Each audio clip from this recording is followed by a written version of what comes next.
آپ کہیں گے کہ کیسے اس کے دو جوابات سنیں. سوشل میڈیا پہ یہ ولی کیسے زندہ. آج نا ایک عجیب بکواس چلی ہے. مجھے آج سویرے کسی نے کلے بھیجا, کوئی مزار سیلاب میں ڈوب رہی تھی, تو نیچے جناب والا اس بندے کا وائس میسج تھا, ہو سکتے ہو مسجد میں بیٹھا ہوا نام نہیں لیتا. اس نے کہا حضرت مجھے ایک بندے نے کہا کہ جی سیلاب آیا ہے, ایک ولی کی مزار جو ہے وہ ڈوب گئی ہے. جو ولی اپنی مزار کی حفاظت نہیں کر سکا تو وہ ولی کیسے ہو سکتا ہے؟ تو جو اپنی مزار کی حفاظت نہیں کر سکا وہ ولی کیسے ہو سکتا ہے؟ لہذا ہم اس کو جواب نہیں دے پا سکے. میں نے کہا تمہارے لیے سب سے بڑی بے شرمی کی بات یہ ہے تم جواب اس لیے نہیں دے سکے کہ تم جواب دینے والوں کے پاس بیٹھتے ہی نہیں ہو. جواب دینے والوں کے پاس بیٹھتے نہیں ہو. اچھا جب کوئی اپنے گھر کی حفاظت نہ کر سکے تو کیا خیال ہے, وہ اپنی طاقت سے فارغ ہو جاتا ہے؟ تو مجھے بتائیں, میں طریق کے ساتھ آپ کو طریقے بھی بتا سکتا ہوں. جب سیلاب ہے تو خانہ کعبہ بھی ڈوب گیا, خانہ کعبے کی دیواریں منہدم ہو گئی. اس کے علاوہ یہ مساجد اللہ کے گھر ہے, تو یہ سیلاب میں بہ گئے تو پہلے تو پھر خدا کے اوپر تمہارا فتویٰ آتا ہے, پھر خدا کے دوستوں میں فتویٰ آئے گا نا. آپ کا عقیدہ بنایا, آپ کو جواب دیا, آپ بول ہی نہیں. سبحان اللہ. بتائیں مسجد کس کا ہے؟ اللہ کا. ڈوبی کے مسجد مساجد سیلاب میں ڈوبی کہ نہیں ڈوبی؟ اللہ نے اپنے گھر کی خود حفاظت کیوں نہیں کی؟ بے شک ہے نا. تو پتہ چلا ولیوں پر جو فتویٰ لگائیں گے, پہلے ولی اللہ جو کہتے ہیں, اللہ ولی ولی سبحان اللہ. تو جب تم ان پر فتویٰ لگاؤ گے فتویٰ ادھر جائے گا. جیسے ایک بندے نے مجھے کہا جناب آپ کہتے ہیں نبی پاک صلی اللہ علیہ وسلم بااختیار ہیں, اگر بااختیار ہیں تو جناب ابو طالب کو کلمہ کیوں نہیں پڑھا سکے؟ انہوں نے فرمایا کلمہ پڑھ لوں تو میں نہیں پڑھتا. تو جب انہوں نے کہا کہ میں نہیں پڑھتا, میں نے کہا بھائی ایمان ہے ابی طالب کے بارے میں اہل سنت کے 3 موقفات ہیں. ایک ان کے ایمان کا قائل ہے, ایک عدم ایمان کے قائل ہے, کوئی خاموشی کے قائل ہے. کیونکہ اس پر میں بات نہیں کرتا. جو ایمان کے قائل ہے وہ بھی جناب ابو طالب کہتے ہیں, گستاخی وہ بھی نہیں کرتے. سمجھ میں آ رہی ہے؟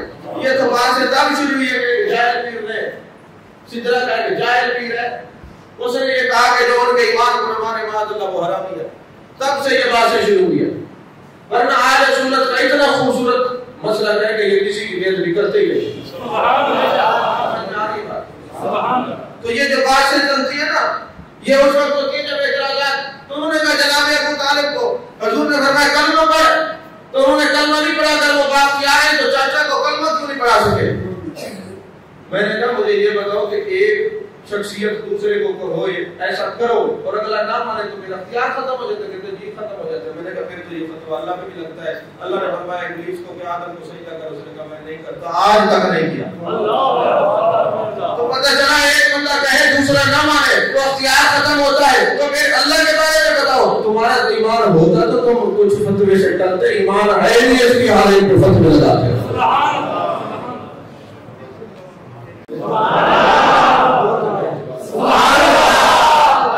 پہلے تو میں نہیں کہتا تھا سبحان اللہ, پھر جب سے میں نے دیکھا ادھر تقریر شروع ہوتی ہے ادھر سے نیند شروع ہوتی ہے تو میں نے کہا ان کو جگانا بھی ضروری ہے. سبحان اللہ. محنت کے ساتھ گلدستہ کوئی کسی کتاب سے کوئی کسی کتاب سے تیار کرتے ہیں.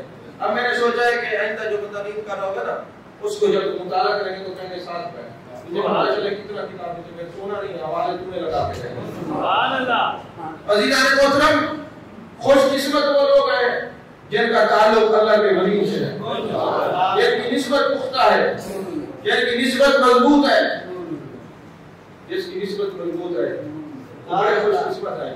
دو چھوٹی چھوٹی باتیں یاد کر کے ابھی تو میں توحید مان رہا تھا. سبحان اللہ. سبحان اللہ. فتح القدیر ایک فقہ حنفی کی کتاب ہے. کیا نام ہے؟ فتح القدیر. فقہ حنفی کی یہ کتاب ہے.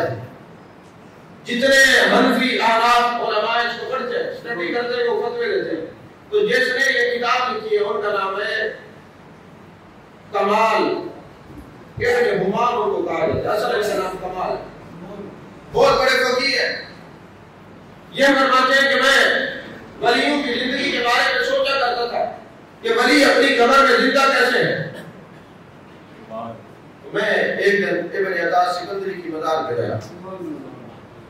تو میں نے وہاں پہ سورۃ ہود کی تلاوت کی، تو جب میں نے یہ آیت پڑھی فَمِنْهُمْ شَقِيٌّ وَسَعِيدٌ، کچھ لوگ خوش بخت ہوتے ہیں، کچھ بدبخت ہوتے ہیں۔ سورہ ہود کی میں نے یہ آیت جب پڑھی تو قبر سے آواز آئی، یا کمال لیس فینا شقی، اس پورے قبرستان میں کوئی ایک بھی بدبخت نہیں ہے، سارے خوش بخت ہیں۔ پھر مجھے مبارک لگا، پھر میں نے آیت پڑھی، پھر قبر سے آواز آئی، پھر آیت پڑھی، پھر قبر سے آواز آئی، پھر آیت پڑھی، پھر قبر سے آواز آئی، یا کمال لیس فینا شقی، یہاں پہ کوئی بدبخت نہیں ہے، یہ سارا قبرستان شہداء کا ہے، اشقیاء کا نہیں ہے۔ پھر ابن حمام نے کہا لوگوں میں وصیت کرتا ہوں میرے شگیردوں مجھے ابن عطا کے قدموں میں دفن کرنا، کیونکہ میں یہ چاہتا ہوں کہ قبر بھی اچھے لوگوں کے ساتھ، قبر بھی اچھے لوگوں کے ساتھ۔ ایک واقعہ نا اپنے اور برائے ساری کتابوں میں ہے، میں اپنا کیا بتاؤں آپ کو، جس حوالہ دیکھنا چاہے دکھا سکتا ہوں۔ زیادہ تر اس واقعے کو وقت پر فکر دیوبند کے علماء نے لکھا ہے، ان کے حکیم الاسلام طیب نقشبندی صاحب نے لکھا ہے، ثانوی صاحب کی کتابوں میں بھی یہ واقعہ لکھا ہوا ہے کہ ایک بندے کو نا ولی کی مزار کے ساتھ افطار کیا گیا، اس کے جو بیٹے تھے انہوں نے کہا یہ کیا ہوا، باپ ولیوں سے محبت رکھتا تھا اور بیٹے جو تھے وہ بغض والے تھے، اب انہوں نے کہا ہم اپنے باپ کی قبر کو کھود کے اس کو نکالتے، ولی کے دامن سے نکال کے دور قبرستان میں دفناتے ہیں۔ اب انہوں نے قبر کھودی تو باپ کی جب قبر نکالی تو باپ کے سینے کے اوپر 2 گلاب کے پھول رکھے ہوئے تھے، اور جب ولی کی مزار سے دور لے کے جاتے گئے وہ سانپ کی صورت اختیار کرتے رہے، جب دور گئے تو وہ گلاب کے پھول سانپ بن گئے، وہ بڑے پریشان ہوئے، تو آتے میں غیبی سے آواز آئی یہ جیسا بھی تھا یہ میرے ولی کے دامن میں سویا ہوا تھا، اپنے عذاب کو گلاب بنا کے سینے میں رکھ دیا ہے، ولیوں کے دامن پہ جب میری رحمت کی ہوا چلتی ہے جو ساتھ پڑے ہوتے ہیں ان پر کی ہوائیں آتی ہیں۔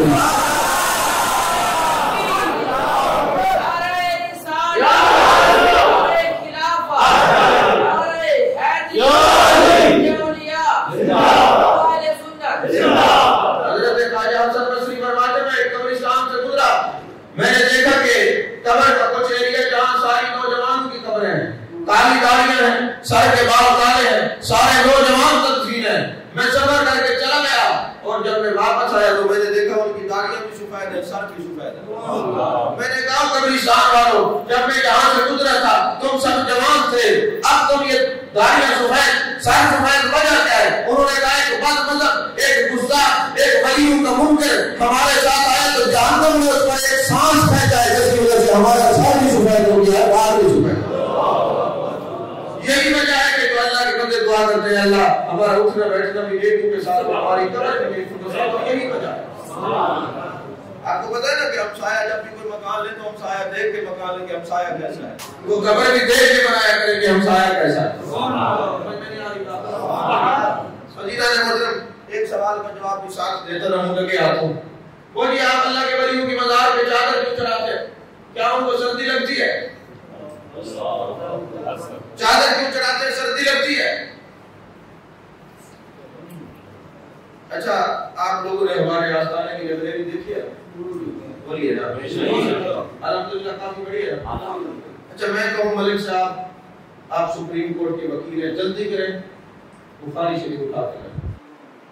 اب ملک صاحب جائیں گے جا کے دیکھیں گے صحیح بخاری، عمدۃ القاری، معاونۃ القاری، تحصیل القاری، ہے جی میں دیکھیں گے تو صحیح بخاری کی تو کافی ساری 20 سے زیادہ شبہات رکھی ہوئی۔ اب یہ واپس آئیں گے جناب آپ نے مجھے کہا ہے کہ بخاری شریف اٹھا کے لائیں، وہاں تو کافی بخاری شریف رکھی ہوئی ہے، کون سی اٹھا کے لانی ہے؟ بھائی آپ اتنا بڑے عالم ہیں، ہائی کوالیفائڈ ہے، آپ کو نہیں پتا؟ کہیں نہیں وہ بخاری شریف تو کافی رکھی ہوئی ہے، مجھے نہیں پتا کون سی اٹھانی ہے۔ اچھا میں کہوں اپنے کسی دوست کو یار تو ان پڑھ ہے، جا ہماری لائبریری سے قرآن اٹھا کے لا، وہ جائے گا فوراً ہی قرآن اٹھا کے لائے گا۔ پوچھا جائے گا کہ جناب آپ اندر گئے تھے، آپ کو پتہ کیسے چلا؟ یہ قرآن ہے، وہاں تو کتابوں کا ایک پورا جنگل ہے، تمہیں کیسے پتہ چلا یہ قرآن ہے؟ وہ کہے گا جناب بات یہ ہے، جب یہ گئے تھے ملک صاحب، انہوں نے دیکھا صحیح بخاری کافی رکھی ہوئی تھی، یہ پریشان ہوئے، یہ بھی بخاری، یہ بھی بخاری، یہ بھی صحیح بخاری، یہ بھی صحیح بخاری، کون سی اٹھاؤ؟ تو جب میں داخل ہوا میں نے ساری کتابوں پہ نظر دوڑائی، ایک کتاب کے اوپر غلاف چڑھا ہوا تھا، میں نے کہا ہے تو یہ بھی کتاب ہے، یہ بھی کتاب، مگر کتابوں سے افضل ہے، نہیں سمجھے؟ اتنی بخیلی اچھی نہیں ہوتی، مگر ہے یہ کتاب، مگر اس پہ غلاف چڑھا ہوا ہے، میں نے کہا یہ کتابوں میں کتاب اعظم یہی ہو سکتی ہے، اس کے اوپر یہ غلاف چڑھا ہوا ہے، یہ ساری مساجد اللہ کا گھر، مگر بیت اللہ بھی اللہ کا گھر، یہ بھی گھر وہ بھی گھر، ادھر غلاف بتا ہے وہ بھی گھر یہ بھی گھر، یہ سارے گھروں سے افضل ہے، اس لیے اس میں غلاف ہے، یہ بھی کتاب وہ بھی کتاب، یہ کتابوں سے افضل ہے، اس لیے اس میں غلاف ہے۔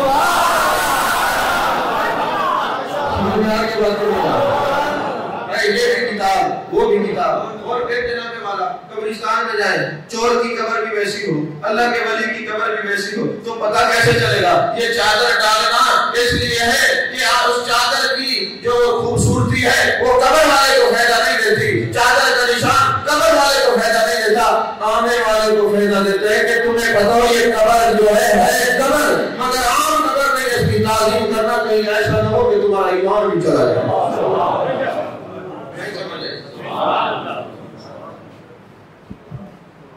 زمانے طالب علمی میں نا چھوٹی سی ایک بنائی ہوئی تھی لائبریری، ایک دن قرآن پاک کی تلاوت کی، اس کے اوپر غلاف نہیں چڑھایا، قرآن پاک جو ہے نا رکھ دیا، ایک دوست آیا اس کے ہاتھ صاف نہیں تھے، اس نے آ کے جیسے قرآن اٹھایا دیکھا تو ڈر گیا، اس نے کہا جناب آپ نے آج قرآن کے اوپر غلاف نہیں چڑھایا، میرے ہاتھ پاک نہیں تھے، میں تو ڈر گیا، میں فوراً کتاب رکھ کے چھوڑ کے چلا گیا، مسئلہ حل ہو گیا، جو یہ چادر ہے یہ محبت والوں کو بتاتی ہے، یہ عام قبر نہیں ہے، اور ناپاک ہاتھوں کو اور نظروں کو دور کرتی ہے، ادھر نہ آنا،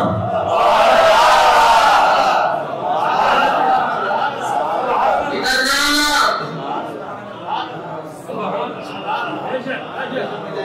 ادھر نہ آنا۔ اس سردی لگتی ہے، میں کہتی بات کیا کہ تمہارے معنی جاننا میں جب اوپر سے نیلون کی چادر ہوگی تو چلیں گے تو اور نقصان ہو جائے گا، تو جو ہمارے لوگ جنت میں جاتے ہیں فضا سے ہوا سے اس وقت واقف نہیں ہوتے، ٹھنڈک لگتی ہے، ہم چادر چڑھا دیتے ہیں تاکہ ضرورت نہ ہو۔ سبحان تمہارا اللہ کی جواب کی سمجھ میں آ رہی ہے بات؟ یہ چادر چڑھانے کی یاد رکھنا قبر والے کو ضرورت نہیں ہے، بیت اللہ کو غلاف کی ضرورت نہیں ہے۔ کوئی مجھے یہ بتائیں آپ یہ غلاف کو بیت اللہ پہ چڑھایا جاتا ہے کون سی حدیث ہے؟ قرآن پاک کی کون سی آیت ہے؟ وہ جی کعبہ کے تعظیم کے لیے چڑھاتی ہے۔ میں نے کہا کعبے پہ ہاتھ رکھ کے جانے جانا نے جانے کائنات نے مصطفیٰ جانے رحمت نے فرمایا تھا بیت اللہ تیری بڑی عزت ہے، بڑی تیری شان ہے، مگر یاد رکھ مومن کی عزت اللہ کی نظر میں تو اس سے 70 گنا زیادہ ہے۔ کعبے کے اوپر غلاف جل سکتا ہے تو جس مومن کی شان اس سے بھی زیادہ معلوم ہے، 70 گنا ہی کافی فرمائی ہے، اس پہ چادر نہیں چڑھا سکتے، کیوں نہیں چڑھا سکتے؟ تو پتہ چلا یہ آنے والے کے لیے بتایا جاتا ہے، پاک ہے جو عدم سے آپ قریب ہے تو چادر دے کے ہٹ جائے کوئی عام خبر ہے۔